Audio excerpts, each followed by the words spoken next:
이 정도면 집 가진 죄? 2026년 세금 강화가 초래할 부작용. 집을 한 채 가지고 있을 뿐인데도 마음이 무거워지는 시대가 되었다.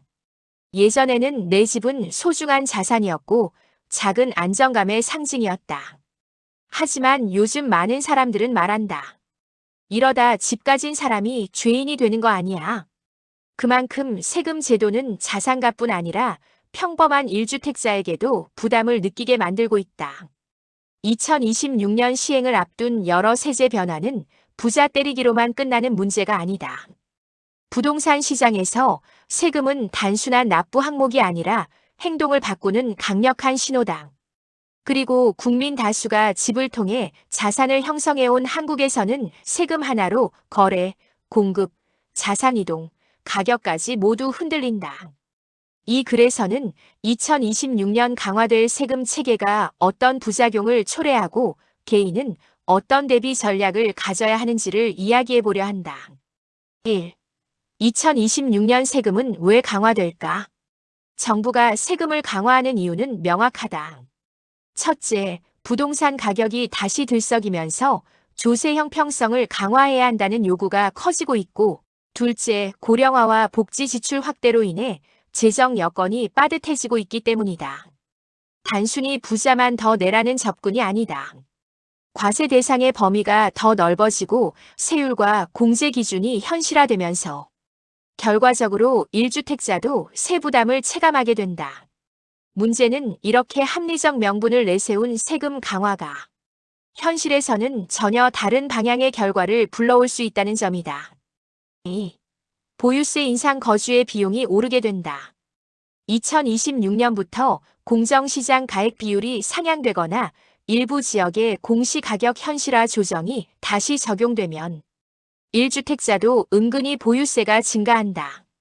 특히 고가 주택이 몰려있는 수도권은 세금 체감도가 더 높다. 보유세가 오르면 어떤 일이 벌어지는가? 실거주자의 현금 흐름이 악화된다. 월급은 그대로인데 보유세는 한 해 한 해 올라간다. 연금생활자나 중장년층이 가장 먼저 타격을 받는다. 거주의 비용이 상승해 사실상 월세가 오르는 효과가 나타난다. 집주인이 세금을 전가하기 때문이다. 결국 세입자도 집주인도 모두 부담이 커지는 구조가 만들어진다. 거주 이전의 자유가 줄어든다. 보유세가 높아지면 함부로 갈아타지 못한다. 부동산 시장의 흐름이 막히고 거래 절벽은 더 심해진다. 3. 양도세 강화 매물이 시장에 잠기며 가격 왜곡이 발생한다. 양도세가 강화되면 집을 팔고 싶어도 팔 수 없게 된다. 왜냐하면 매도 시 세금 폭탄을 맞기 때문이다. 특히 2026년부터 일부 비과세 조건이 조정되거나 장기 보유 특별공제 혜택이 축소되면 다주택자는 물론이고 1주택 갈아타기 수요까지 시장에 묶이게 된다. 결과는 두 가지다. 매물 잠김 공급 부족 가격 상승 압력. 세금을 더 걷기 위해 만든 정책이 오히려 집값을 밀어올리는 정책 역설이 발생할 수 있다. 노후 준비 차질. 많은 사람이 은퇴 후 작은 집으로 갈아타며 현금 유동성을 확보하는 전략을 세운다. 하지만 세금이 높아지면 갈아타기 자체가 비합리적이 된다. 결국 노후 생활의 안정성이 흔들린다. 4. 상속증여세 부담 증대 자산 이동의 경직성. 2026년 상속증여세 개편이 보류된 상황에서 세부담은 앞으로 더 올라갈 가능성이 있다. 상속증여세가 강화되면 어떤 문제가 생길까? 부동산 자산의 세대 간 이전이 어려워진다. 고령층은 집을 자녀에게 미리 넘기지 못하고 중장년층은 필요한 시기에 자산을 확보하지 못한다.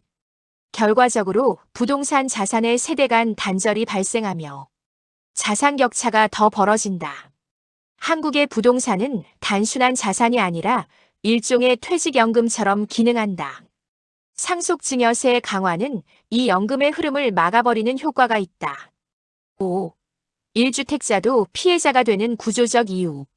많은 사람은 말한다. 세금 강화는 다주택자만 잡는 거 아닌가?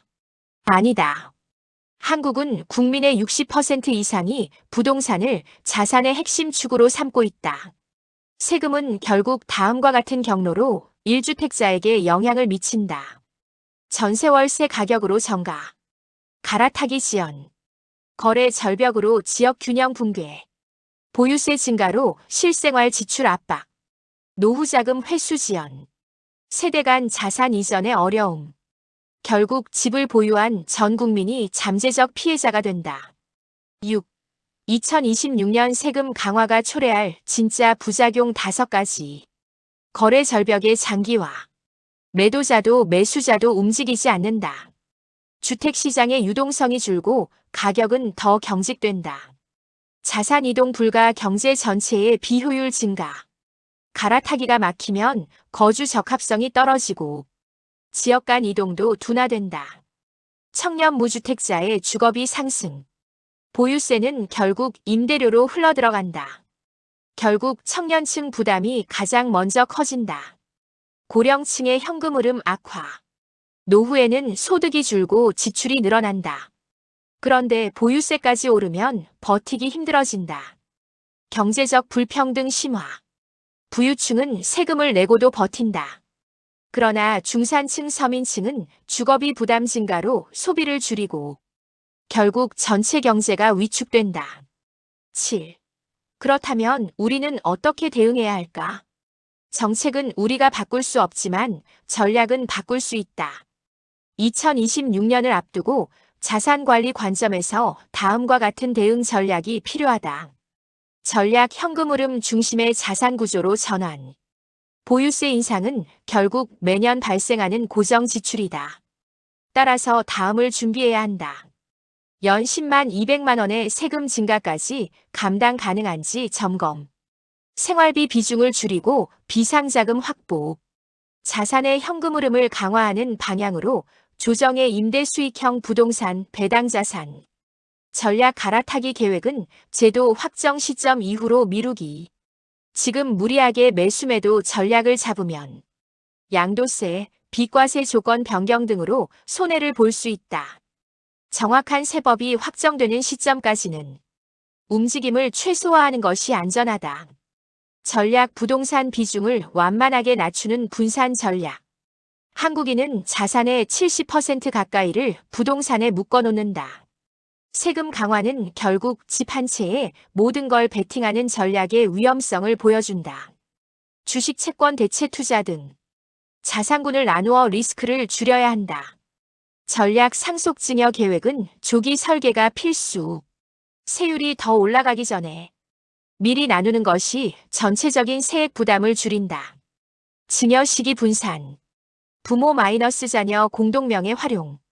세액 공제 구조 최적화. 이런 설계를 통해 미래의 부담을 크게 줄일 수 있다. 전략 장기적 관점에서 주거의 비용 통제. 월세 전세 상승 압력이 커질 것이기 때문에 거주비 절감은 노후 안정성과 직결된다. 주거 크기 조절. 교통비용 대비 외곽 거주 검토. 전월세 재계약 시점 협상력 확보. 8. 결론 세금은 정책이 아니라 메시지다. 2026년 세금 강화는 단순히 세액의 문제가 아니다.